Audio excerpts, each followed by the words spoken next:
Et bonjour à tous. Donc voilà, je voulais faire une nouvelle vidéo. Est-ce que c'est une vidéo de rentrée? Je ne sais pas, mais c'était une vidéo qui me tenait à cœur depuis, on va dire, 24 heures. Euh, j'ai fait deux nouvelles vidéos, une en anglais un peu rigolote, un peu spéciale, et puis une autre récemment. Et voilà, j'avais cette idée de continuer à en faire, évidemment. Euh, Comme vous le savez, euh, c'est important pour moi que les gestes en fait au sein de cette chaîne ne soient pas pris dans une forme de gestes mécaniques, de l'idée de faire des gestes pour des gestes, soit pour gagner du temps de vue, soit pour ne serait-ce que, comment dire, remplir la machine, approvisionner la machine. Donc pour moi, c'est assez important d'en parler parce que quelque part, c'est cet exercice de la parole, selon comment je le fais, soit en fait il prend un cadre qui serait un cadre où j'approvisionne la machine, où je fais une vidéo qui vient ajouter un contenu en plus, et puis le lendemain il peut y en avoir encore une, et donc il y a vraiment quelque chose où on approvisionne. Soit j'essaye de me désaxer par rapport à ça, et au fond, si je m'écoute, ce qui me crée une émotion, c'est justement ce désaxement. C'est pas, en fait, quand les choses sont trop planifiées d'avance, écrites d'avance, qu'en gros il y aurait l'idée le lundi de faire ça, en fait ça s'éloigne réellement de ce pourquoi je cherche à vous partager des choses. Donc ça c'est très important, et en même temps je ne cesse de penser, plus le temps avance, qu'il y a une nécessité de parole, et que je vois beaucoup ces temps-ci, je vois un certain nombre de films ces temps-ci, d'œuvres qui sont quand même, je pense, des œuvres qu'on peut considérer comme des œuvres élevées, voire même certaines personnes pourraient qualifier ces œuvres de génie. Et en fait, ce qui me frappe beaucoup, c'est qu'à la fois, toutes ces œuvres sont des grandes œuvres, qu'elles nous portent. Voilà, j'ai vu récemment des films comme, ou revu évidemment, des films comme Mulholland Drive, des films comme Vivre de Akira Kurosawa, par exemple. Et en fait, ce qui me frappe, c'est que déjà, toutes ces œuvres sont différentes. J'ai aussi fini Final Fantasy VII Rebirth. Mais ce qui me frappe, c'est qu'elles ont à la fois le potentiel d'aider, le potentiel de nous faire voyager, le potentiel parfois de nous faire oublier la vie, le quotidien, de nous amener ailleurs. Et en même temps, pas. Et en même temps, c'est pas leur rôle. Et en même temps, ce que moi, ça me questionne, c'est qu'on est aussi dans une société, je trouve, une époque où les choses sont en même temps tellement compliquées, tellement difficiles, que qu'il y a comme une forme de limite aussi à ces œuvres. Il y a un potentiel et il y a aussi une forme de limite. Et évidemment, il faudrait parler de chaque œuvre différente. C'est pour ça que sûrement pour moi, le Perfect Days de Wim Wenders, c'était une œuvre vraiment importante, parce que c'est une œuvre profondément de notre époque. Et c'est aussi toute la différence. C'est-à-dire qu'il y a des œuvres où on sent qu'elles sont déjà un peu d'un autre temps. Ça ne veut pas dire que pour autant elles n'ont plus de valeur, bien sûr, mais en même temps, elles sont déjà dans autre chose. Et, et après, c'est l'histoire aussi qui décide. Mais comment, en même temps, voilà, des œuvres vont avoir des vrais impacts sur nos vies. Déjà, c'est souvent le temps de nos vies qui vont le décider. On va se rendre compte à 50 ans, à 40 ans, même à 20 ans parfois, à divers moments de la vie, que tout d'un coup, quelque chose a vraiment pris une place particulière. Mais il faut souvent laisser du temps. Et moi, j'aurais tendance à penser que cette question de laisser du temps, elle est capitale. Elle est capitale, et c'est sur ce plan-là que je voulais, comme je disais, au sein de la vidéo, de dédier cette vidéo à Mario Zelda Gaming, qui était avant Florent, qui avait un autre nom de chaîne. Comme je disais, aujourd'hui, je vais parler de sujets, mais de manière générale, même si parfois certaines personnes aimeraient que je parle plus en particulier, mais moi, c'est plus mon objectif de parler de manière générale, mais je cherchais à dire, Florence, si tu écoutes cette vidéo, qu'il est au fond toujours préférable de laisser des temps de recul avant des décisions. Surtout quand c'est des décisions, quand on a tout d'un coup envie de prendre des décisions de manière abrupte. Et le fait de laisser en fait un temps, une réflexion, pouvoir aussi se dire parfois on va annoncer telle chose, par exemple vous allez annoncer telle chose sur votre chaîne et puis finalement vous allez changer d'avis. Ben, c'est pas grave, vous annoncez quelque chose, vous changez d'avis, vous mettez un post, vous l'enlevez. En fait, je crois qu'il vaut mieux faire ça que faire des actions irrévocables, comme parfois supprimer sa chaîne c'est le problème. Il y a parfois un souci dans les actions irrévocables. Et puis parfois il y a des actions qu'il faut faire qui sont des actions irrévocables, mais au fond, on a peut-être pris le temps d'y penser, on a peut-être pris le temps de réfléchir à ces actions. Donc, je sais plus si je l'ai dit dans la vidéo, parce que comme j'avais enregistré 2 autres vidéos avant qui se sont un petit peu effacées, qui m'ont pas convenu, du coup, je sais plus si je me perds dans la temporalité. Mais je voulais dire que cette vidéo, elle est à la fois dédiée à Mario et Zelda Gaming, et elle est aussi dédiée au cas d'Avrexki. Donc je m'excuse si je l'ai déjà dit, mais comme j'expliquais, il fut le premier à me parler de la question des micro-cravates. Et en fait, ce qui a été rigolo, c'est que pour mon anniversaire, sans savoir de tout ça, mon grand frère a eu l'idée de m'offrir un micro-cravate qui est super pour moi, super facile d'accès, le truc idéal pour moi. Et donc du coup, voilà, le son, je vous parle avec ça. Et donc voilà. Ce dont je voulais vous parler en fait aujourd'hui, c'était en lien justement avec la discussion avec un abonné. Je me suis dit tiens, ça pourrait être, j'ai eu tout d'un coup en fait une idée. Et je me suis dit tiens, ça pourrait être une idée intéressante. Parce qu'au fond, ce qui m'intéresse moi, c'est d'être dans des choses utiles. Et l'idée, c'était quoi? C'était de me dire, face à un abonné qui me partageait certaines choses, je me suis dit, tiens, j'aimerais pouvoir l'aider. Et donc, du coup, j'ai eu l'idée de dire, bah tiens, est-ce que ça te dirait que je parle de tel ou tel sujet? Et j'ai essayé d'en discuter avec cette personne, et puis on s'est dit, ah tiens, ça pourrait parler de ça. Et après, dans ma tête, je me suis dit, bah tiens, ça pourrait être intéressant que parfois je vous demande, en fait, s'il y a un sujet que vous aimeriez que je traite. Non pas parce que je suis un expert ou quoi, mais plus parce que vous appréciez en fait la façon dont je peux parler, réfléchir ou quoi, et que du coup, vous pourrez dire, bah tiens, moi ça me ferait plaisir que tu réfléchisses sur ce sujet-là. Tiens, ça me ferait plaisir que tu réfléchisses sur les jeux à monde ouvert, j'hésite à acheter tel jeu, etc. Bref, etc. Et là, en l'occurrence, le sujet d'aujourd'hui n'a pas trait aux jeux vidéo, mais en fait se relie à des questions plus psychologiques et qui sont des questions de dépression, des questions de souffrance, des questions de trauma et des questions, en gros, la question du passé.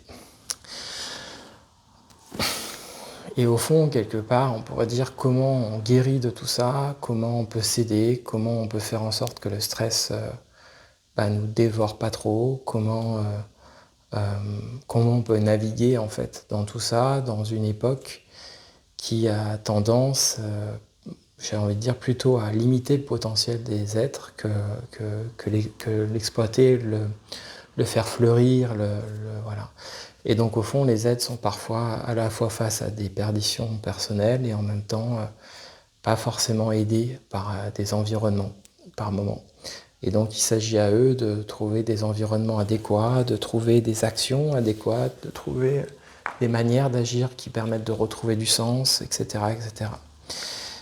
Comme je disais, il y a des sujets que j'ai un peu traités parfois sur la chaîne. Il y a une vidéo qui s'appelle « L'urgence des puissances d'agir ». Mais au fond, comme je l'ai déjà dit, c'est aussi pour ça que souvent mes vidéos, je les archive pas. Je garde juste parfois 2-3 films expérimentaux que j'ai faits qui comptent pour moi, comme là par exemple le dernier, The Car Has No Name, par exemple. Mais là, le reste, souvent, je garde pas. Et au fond, pour moi, l'idée, c'est que la parole, elle passe. Donc c'est un flux et en fait, cette parole-là, elle sera suivie d'autres paroles, et puis chaque sujet n'est jamais fini, quoi, n'est jamais traité définitivement, déjà parce qu'il se relie à ma propre expérience, à ma propre connaissance, mais aussi parce qu'en soi, souvent ces sujets n'ont pas de fin, et même si parfois il faut à un moment donné trouver des fins, mais en soi ils n'ont pas vraiment de fin. Et en fait, ça me semblait un sujet intéressant parce que je trouve que il y a plusieurs types de vies dans la société, en fait. Il y a parfois certaines vies qui sont des vies accomplies à un moment donné dans telle pratique, dans telle... si vous regardez ne serait-ce que le trajet du cinéaste David Lynch, voilà, il y a des vies qui à un moment donné vont se développer vers une extension. Il y a des vies aussi où les gens trouvent un boulot et ça leur satisfait totalement. Et puis il y en a d'autres qui ne sont pas du tout comme ça. Il y en a d'autres qui atteindront jamais ça.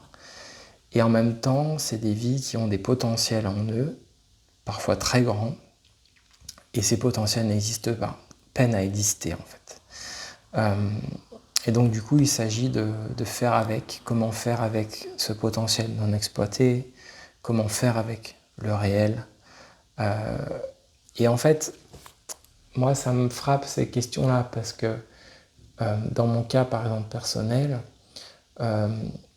et j'ai vécu à un moment donné une suite d'expériences où pourtant j'étais vraiment dans le réel.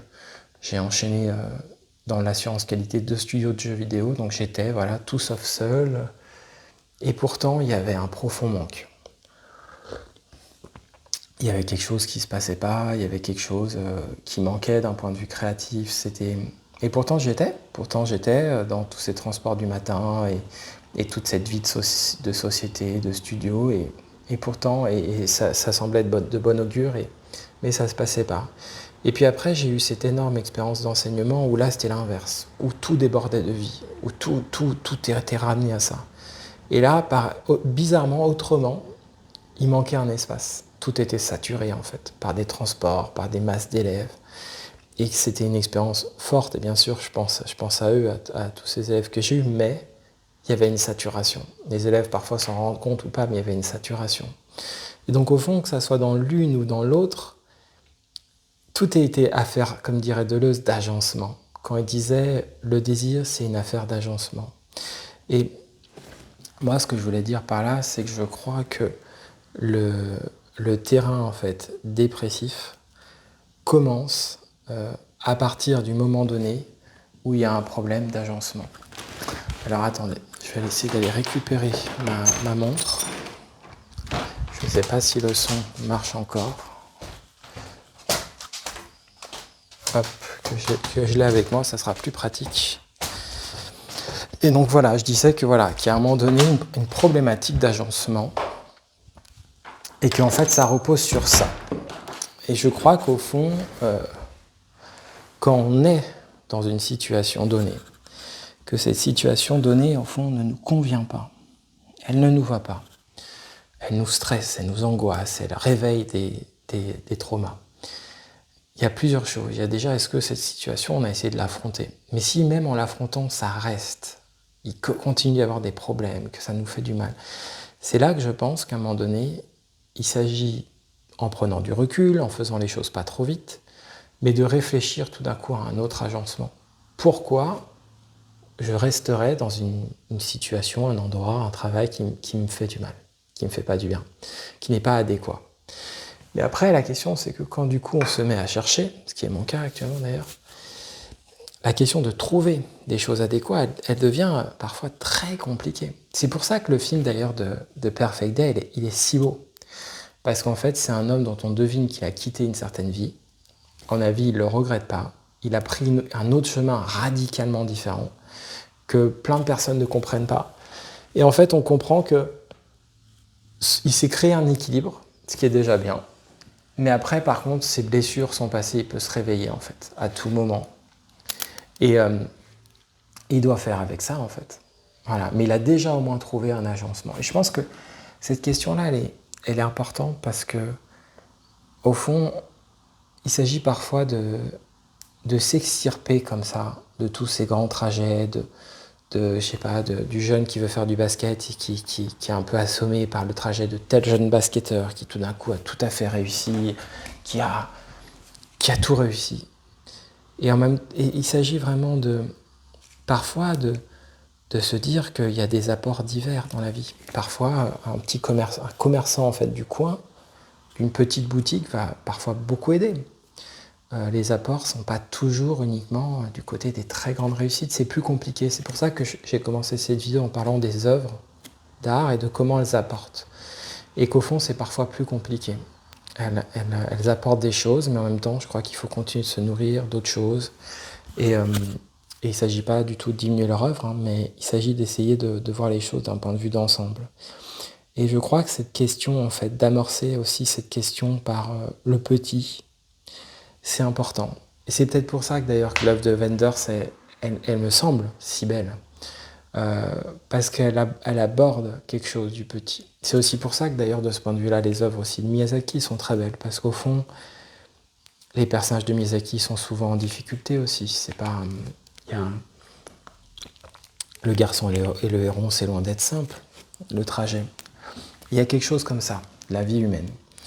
Et donc, pour revenir, je pense qu'il y a donc une affaire d'agencement. Et donc, à partir d'une situation donnée, une situation qui est difficile, comment je change cette situation? Voilà. Alors, si en plus la situation qu'on vit nous ramène en permanence à notre passé, et qu'on n'a pas de capacité à traiter ce passé, à le questionner ou à s'en extraire, c'est aussi pas forcément bon.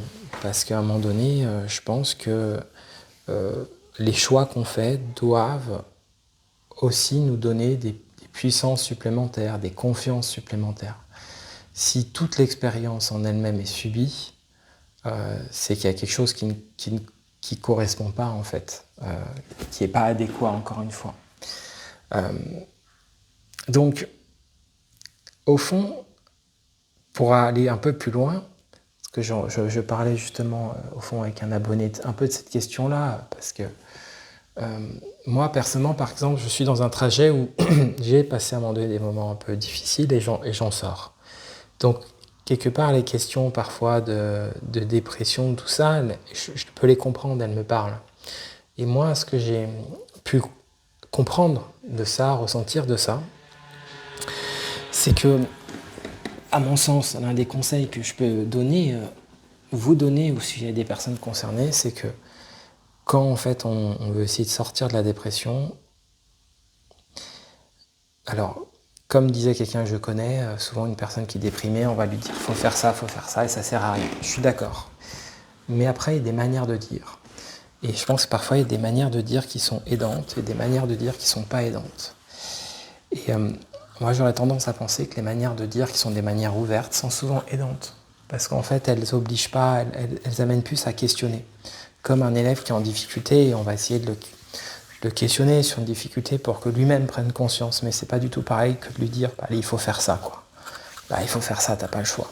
Là, c'est autre chose.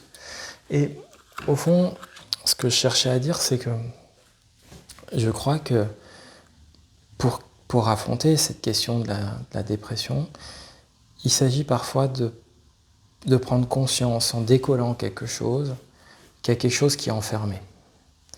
Au fond, à un moment donné, il y a une chose, une puissance, une vie, il y a quelque chose qui est enfermé. Dans les cas les plus graves, ça peut amener parfois à des cauchemars où les gens s'enferment dans des cauchemars. Et donc du coup, c'est ce qu'on appelle ce phénomène où ils vont broyer du noir parce qu'ils s'enferment dans des cauchemars. Mais avant même des cas extrêmes, quelque part, qui peuvent amener à des cas de détresse et des cas graves, au fond, je pense que dans la question de la dépression, il y a un schéma où tout d'un coup, quelque chose est enfermé. Et à mon sens, avant même de trouver une solution d'action, il faut faire ça, il s'agit déjà de trouver en fait un chemin ou des chemins, des actions qui petit à petit vont désenfermer, vont permettre en fait de sortir d'un schéma de représentation de soi qui est négatif en fait. Et ça c'est vraiment probant parce qu'il y a des actions qui ramènent en fait à des sentiments de soi qui sont négatifs, et puis il y a des actions qui ramènent à des sentiments de soi qui sont positifs. Et je pense que ça, c'est super important, parce qu'après, ce qui se passe, c'est qu'une fois on a un peu rétabli, au fond, son sentiment de soi, après, il y a, on va dire, ce qu'on est, ses rêves, et l'agencement, avec une part de réalité qu'on ne choisit pas, et comment, à un moment donné, on essaye, en oubliant, il s'agit à la fois d'oublier jamais le réel, des objectifs, à un moment donné, il faut payer tel loyer, il faut faire ci, il faut faire ça, et en même temps, n'oubliez pas cet espace, qui est cet espace où vous respirez, qui est cet espace qui est un espace où vous construisez plutôt que vous détruisez. C'est pour ça que dans la vidéo L'urgence des puissances de vie, je parlais aussi un peu de ça, parce que je parlais en fait de la question, à un moment donné, de voilà, ce qui amène vers le positif, ce qui amène à construire plutôt qu'à détruire, quoi. Et je pense que ça, c'est vraiment très important. Donc voilà, je dirais qu'il s'agit de penser à ça. Et dans ces paramètres, je dirais que tout compte souvent. C'est-à-dire que il va falloir aussi essayer de parfois s'éloigner de soi, parce que parfois, si vous avez un moi, un ego, un je qui est tellement défini, vous allez vous dire non, mais moi je peux faire que ça, il n'y a pas d'autre chose. En fait, vous allez vous limiter. Donc parfois, le moi, il faut s'en dégager. Et à l'inverse, parfois, il ne faut pas non plus s'en éloigner trop, parce que si vous en éloignez trop, si vous l'oubliez, ben justement, ce moi, il peut tendance potentiellement à souffrir, et ça peut vous remettre dans un état justement dépressif, de dévalorisation. Donc je dirais qu'au fond, il y a une forme d'état à trouver, et par l'action aussi, qui est à un moment donné une action où vous dégagez de vous-même, mais en même temps vous construisez avec vous-même, et pas qu'avec vous-même, aussi avec le dehors. Mais il y a une forme d'agencement. C'est souvent pour ça que la plupart des personnes qui donnent des conseils, en fait, ça ne fonctionne pas. Parce que le conseil, il cherche tout de suite à s'appliquer à un truc de réalité, mais souvent il vous a oublié. Souvent, on le sait, les meilleurs amis, les meilleurs conseils, c'est des personnes qui à la fois ils s'adressent à nous, et en même temps réel, mais c'est au-delà de ça, quoi. Donc ça dépasse ça. Souvent le conseil qui cherche à dire « faut faire ça », ça ne marche pas. C'est exactement quand on enseigne, qu'on dit à un élève « bon bah maintenant il faut que tu te mettes au travail, il faut faire ça », ça marche pas. Ces chemins-là souvent ne marchent jamais. C'est jamais les bons chemins. Il faut toujours passer souvent par d'autres chemins. Et donc voilà. Et puis aussi, je pense que sur la question de la psychologie, c'est important, je crois, d'être face à soi-même, et en même temps d'être entouré. Il y a à la fois il y a des réponses qu'on peut trouver que soi-même. À un moment donné, dans le film de Akira Kurosawa, ce film de 1952, Akira Kurosawa, qui est un cinéaste japonais à 42 ans, il a réalisé, alors je ne sais plus quand il a réalisé Rashomon, je crois qu'il a fait Les Bas-fonds à 40 ans, et quand il fait Vivre, en fait Vivre raconte l'histoire d'un homme qui qu'on imagine facilement à près de 60 ans, et qui travaille dans une société et qui en est le patron. Cette société s'occupe un peu des travaux de la ville, des travaux publics, et on le découvre, on les découvre croulés sous la paperasse et entourés de salariés. Et cet homme n'est pas dans un très bon état physique. Il fait très vieillissant, il fait très abîmé, très usé. Et surtout, il va découvrir assez vite, très vite, qu'il a une maladie, qu'il a un cancer de l'estomac et qu'il lui reste très peu de temps à vivre. Et le film donc s'appelle Vivre. Et au fond, Akira Kurosawa va chercher, à travers 2h20 de film, à parler, à filmer le trajet de cet homme qui va essayer petit à petit, en affrontant même l'obscurité, je veux dire, de comment vivre avec ce temps qui me reste. Et en fait, il va, en l'occurrence, déjà s'éloigner de son travail, parce que c'est un homme qui n'a jamais pris de vacances, jamais. Donc en fait, il a des des congés de vacances, quoi, énormes. Il a fait que travailler pendant 30 ans, sans s'arrêter. Et en même temps, il croule sous la paperasse, rien n'a été traité, et puis de manière mécanique, il appose des sceaux comme ça qui valident des choses, et en même temps, les choses ne sont pas traitées, sont renvoyées à d'autres choses, à d'autres services, etc. Et cet homme, en fait, va commencer à essayer de vivre, quoi. Donc au départ, par une sorte de vie nocturne, où il rencontre un peu une forme de poète, puis à un moment donné, à travers une de ses jeunes employées, avec qui il a un lien de collègue, quoi. Pas amical, mais de collègue, et elle est pleine de vie, et donc il se nourrit de ça, et puis petit à petit, de fil en aiguille, va naître en lui une idée. Et je vous en dis pas plus, mais cette idée, c'est au fond tout d'un coup une idée qui le connecte à la vie. Et dans cette connexion à la vie, dans cette idée qui tout d'un coup amène de la vie, amène de la puissance de la vie. Et c'est pour ça que sur ce plan-là, il faut être très clair, Akira Kurosawa, comment dire, sur ce plan, j'ai envie de dire des bons mots, sur ce plan-là, sans dire des mots qu'on n'a pas tout le temps, mais sur ce plan-là, Akira Kurosawa est un génie, on pourrait dire. En tout cas, crée une œuvre d'une grande importance. Parce que, en fait, cette question-là, elle est présente depuis toujours chez lui. Et bien sûr, chaque cinéaste porte des choses très précieuses, comme dirait David Lynch. David Lynch, sûrement que son apport, c'est tout d'un coup de montrer que qu'on peut faire, on n'est pas obligé de faire comme les autres, et que tout d'un coup, en fait, il ne se conforme pas, et tout d'un coup, il y a un monde d'une très haute singularité qui se dessine, et il y a toute une vie qui se crée dans cette singularité, cette créativité, et ça aussi, c'est une force très grande, et du coup, il y a cette idée comme ça que dans cette vie remplie de créativité, de nombreuses idées vont émerger, etc. Il n'empêche que dans le cas de David Lynch, on est face à un trajet qu'on pourrait qualifier d'exception, qui en même temps amène à ressentir ses choix. C'est quelqu'un, Lynch, qui à un moment donné a refusé de réaliser Star Wars, donc il y a des choix, il y a des refus, des choix d'auteur.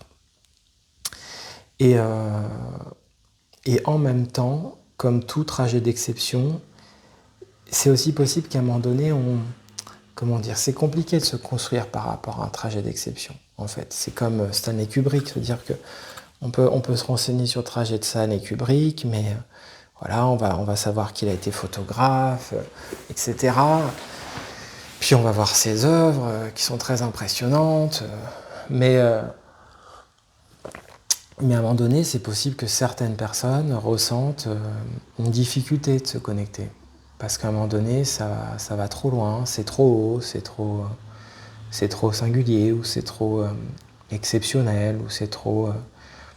et donc finalement, parfois, on voit d'ailleurs que ces très grands se parlent entre très grands. Fellini parlait à Lynch, Kubrick recevait une lettre de Kurosawa. Mais en même temps, ils ont des distinctions. Comme je disais tout à l'heure, il y a des distinctions. Il ne s'agit pas de faire d'hierarchie, il s'agit juste d'essayer de penser un peu. Et il y a des distinctions. Et de ce point de vue-là, le cas d'Akira Kurosawa est assez exceptionnel. C'est que c'est un homme d'un talent rare, mais la façon dont il use ce talent, la façon dont il en fait quelque chose, la façon dont il le destine, la façon dont son œuvre marque, est d'autant plus rare, en fait, d'autant plus rare. Pour tout vous dire, moi, quand j'ai vu Vivre, j'ai eu 2 effets, quoi. Et le deuxième effet, il était très fort. C'est-à-dire tout d'un coup, l'effet où il y a une œuvre qui, tout d'un coup, ça nous parle, quoi. Et dans ce film-là, comme je disais, dans son premier film, qui malheureusement n'a pas pu être remis, en fait, il y a eu des choses perdues, des choses manquantes, qui s'appelle La légende du grand judo. Et ben dans La légende du grand judo, à un moment donné, il y a un personnage, en fait, qui est le personnage principal, qui au départ ne connaît pas le judo, et il arrive dans un endroit où il y a des personnes, une compagnie de judo qui veulent en fait pas se venger, mais je sais pas s'ils veulent l'assassiner, mais en tout cas ils veulent vraiment défaire un maître judoka qui exprime un autre chemin en fait du judo. Et eux en fait ils supportent pas cet autre chemin. Et en fait ce jeune les accompagne et en fait il va voir que tous ces mercenaires vont tous perdre les uns après les autres et il va vouloir en fait apprendre le judo auprès de ce maître. Et on découvre peu de temps après que en fait, il s'est perdu lui-même. C'est-à-dire que ça y est, il est devenu judoka, super fort. Et le maître, en fait, l'engueule, quoi. Lui dit, mais en fait, t'es peut-être plus fort que moi, mais t'as rien compris, quoi. Un peu comme à la limite, par exemple, vous auriez une chaîne, et puis il y aurait quelqu'un qui vous suivrait, et puis cette personne qui vous suivrait, tout d'un coup, à la fin, aurait 100 000 abonnés plus que vous, et en fait, elle aurait peut-être 100 000 abonnés plus que vous, mais elle ferait pas du tout la même chose. Elle croirait que vous êtes pareil, alors que non. Ben, c'est un peu ça. Et le maître lui dit non mais en fait t'as rien compris quoi. Et en fait ce judoka par culpabilité va se mettre dans une mare et il va dire je bougerai pas, attends, pardon, comme une sorte de sacrifice. Et à un moment donné il y a une scène extraordinaire. En fait tout d'un coup il apparaît devant lui une fleur. C'est-à-dire dans cet endroit boueux il y a une fleur qui apparaît. Et là tout d'un coup il y a quelque chose qui lui apparaît je pense de la beauté en fait. Et c'est de ce dont je parlais tout à l'heure, c'est-à-dire d'une sorte de puissance de vie qui est comme enfermée en lui, et puis tout d'un coup quelque chose lui apparaît, quelque chose se libère. Et je pense qu'il peut y avoir plusieurs effets comme ça dans l'art, notamment, par exemple, effectivement, chez David Lynch, il peut y avoir des choses comme ça souterraines qui en fait vont se libérer parce que du coup ils brassent des choses souterraines, des choses pas dites, etc. Et qui sont au final très difficiles à dire d'ailleurs par des mots. Mais en même temps, la réalité, c'est pour ça que je faisais aussi cette vidéo, c'est que quand le temps des grands tableaux, des grandes musiques s'éteint et qu'on est dans son quotidien, il y a un moment donné où je pense que les êtres ont besoin de grands amis, d'une grande amoureuse, d'un grand amoureux, parfois de familles exceptionnelles ou de commerçants, peu importe en fait. Et à ce moment donné-là, je trouve qu'il y a des œuvres qui parlent un peu plus clairement, un peu plus facilement de choses essentielles. Et dans le cas de Kurosawa, il y a quelque chose comme ça, où il parle de choses très hautes, très universelles. Et dans le cas de Vivre, pour revenir, tout d'un coup, ce monsieur, ce qui est très beau, c'est que l'idée, elle lui arrive pas n'importe comment. Elle lui arrive en vivant, et puis tout d'un coup, il a une idée. Et son idée, d'ailleurs, ne rebouscule pas tout de sa vie. Elle était cachée quelque part, elle n'était pas loin. Et je pense que par moment donné, il peut y avoir ça. L'idée n'est pas loin. L'idée n'est pas loin. Mais on l'a oubliée, en fait. D'ailleurs, ça me fait un petit peu penser au très, très beau film, quand même, j'ai envie de dire, de Christopher Nolan, Inception. Et d'ailleurs, Christopher Nolan, je trouve que c'est un homme qui est très fin, quand même, qui est vraiment intelligent. Donc voilà, moi, ce que je pouvais un peu vous dire sur ce sujet. Je ne sais pas si ça vous parlera, mais c'est ce que j'avais envie de vous partager. Prenez soin de vous, et puis je vous dis à bientôt.